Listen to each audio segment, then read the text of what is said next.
भारत का कृषि व्यवसाय बहुत तेजी से आगे बढ़ा रहा है।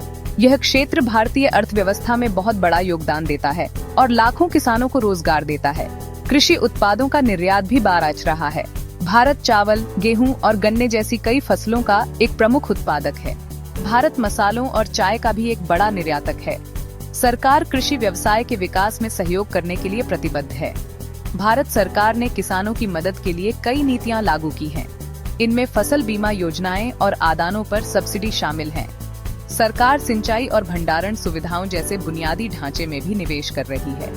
ये प्रयास उत्पादकता बढ़ाने और किसानों की आय में सुधार लाने के लिए किए जा रहे हैं। भारतीय किसानों को बहुत सारी मुश्किलों का सामना करना पड़ता है। एक बड़ी चिंता खाद और कीटनाशकों जैसे इनपुट्स की बढ़ती कीमत है। जलवायु परिवर्तन एक और बड़ी चुनौती है।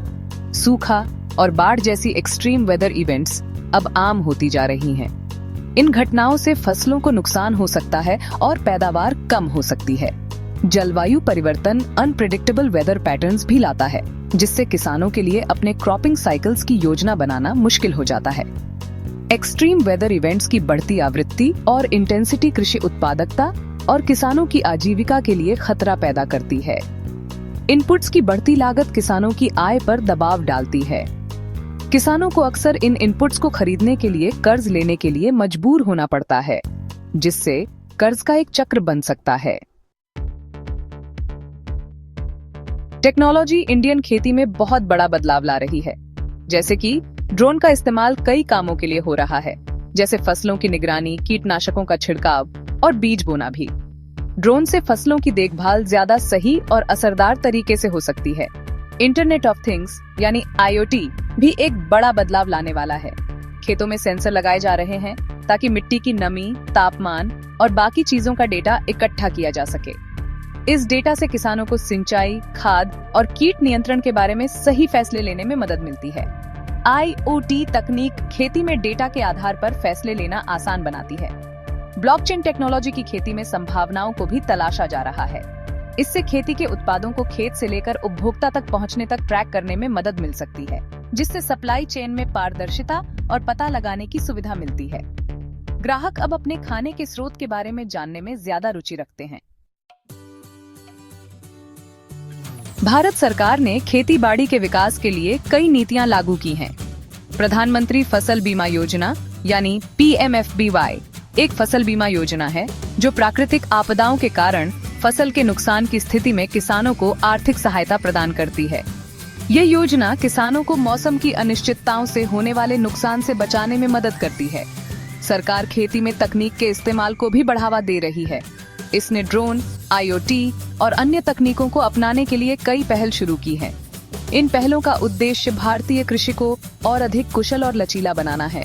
सरकार ग्रामीण इलाकों में बुनियादी ढांचे को बेहतर बनाने के लिए भी काम कर रही है।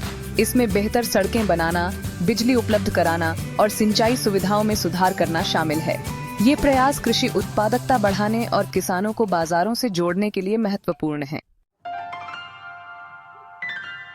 भाग 5 सस्टेनेबल फार्मिंग, एक बढ़ता हुआ trend. Sustainable farming practices India में जोर पकड़ रहे हैं। किसानों को पर्यावरण की रक्षा और प्राकृतिक संसाधनों के संरक्षण की जरूरत का एहसास हो रहा है।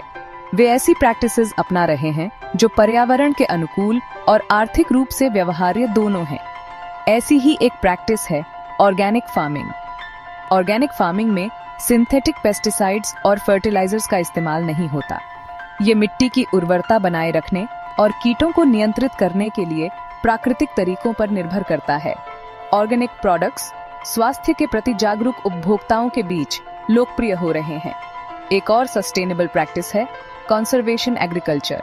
इसमें मिट्टी की डिस्टर्बेंस कम से कम करना, मिट्टी को ढका रखना और अलग अलग क्रॉप्स उगाना शामिल है।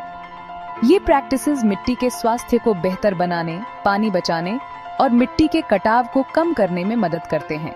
कंजर्वेशन एग्रीकल्चर लंबे समय तक एग्रीकल्चरल सस्टेनेबिलिटी में योगदान देता है। छठा भाग जैविक उत्पाद, एक प्राकृतिक समाधान। भारतीय खेती में जैविक उत्पादों का चलन बढ़ा रहा है। ये उत्पाद पौधों, बैक्टीरिया और कवक जैसे प्राकृतिक स्रोतों से प्राप्त होते हैं। ये रासायनिक कीटनाशकों और उर्वरकों के मुकाबले एक सुरक्षित और पर्यावरण के अनुकूल विकल्प प्रदान करते हैं। उदाहरण के लिए बायोपेस्टिसाइड्स का उपयोग कीटों को नियंत्रित करने के लिए किया जाता है। ये प्राकृतिक रूप से पाए जाने वाले पदार्थों से प्राप्त होते हैं। रासायनिक कीटनाशकों की तुलना में ये मनुष्यों और पर्यावरण के लिए कम हानिकारक होते हैं। दूसरी ओर बायोफर्टिलाइजर मिट्टी की उर्वरता में सुधार करने में मदद करते हैं। इनमें लाभकारी सूक्ष्म जीव होते हैं जो पौधों के लिए पोषक तत्वों की उपलब्धता को बढ़ाते हैं। जैविक उत्पादों का उपयोग टिकाऊ और जैविक खेती की बढ़ती मांग के अनुरूप है। Section 7 investing in the future, partnerships and growth. Indian agribusiness sector में काफी इन्वेस्टमेंट आ रहा है। देसी और विदेशी दोनों कंपनीज एग्रीकल्चरल वैल्यू चेन के अलग अलग हिस्सों में इन्वेस्ट कर रही हैं। ये इन्वेस्टमेंट्स इनोवेशन ला रहे हैं और ग्रोथ के नए मौके बना रहे हैं। पब्लिक प्राइवेट पार्टनरशिप्स भी इस सेक्टर के डेवलपमेंट में इंपॉर्टेंट रोल प्ले कर रहे हैं। ये पार्टनरशिप्स गवर्नमेंट और प्राइवेट सेक्टर की एक्सपर्टीज को एक साथ लाते हैं। ये research and development, technology transfer और मार्केट एक्सेस जैसे इंपॉर्टेंट एरियाज पर फोकस करते हैं।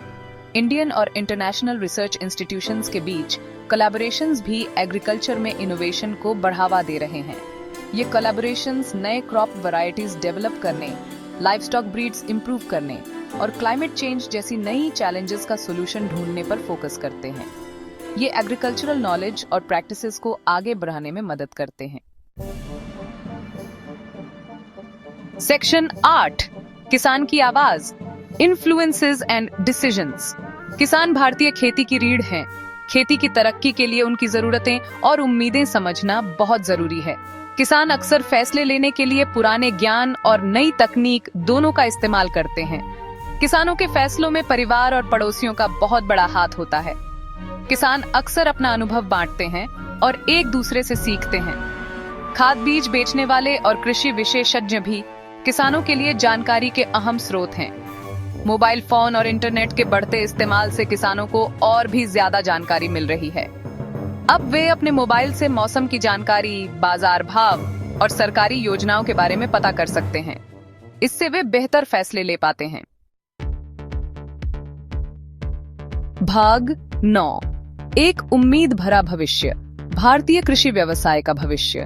भारतीय कृषि व्यवसाय का भविष्य उम्मीदों से भरा है। यह क्षेत्र आने वाले वर्षों में महत्वपूर्ण विकास के लिए तैयार है।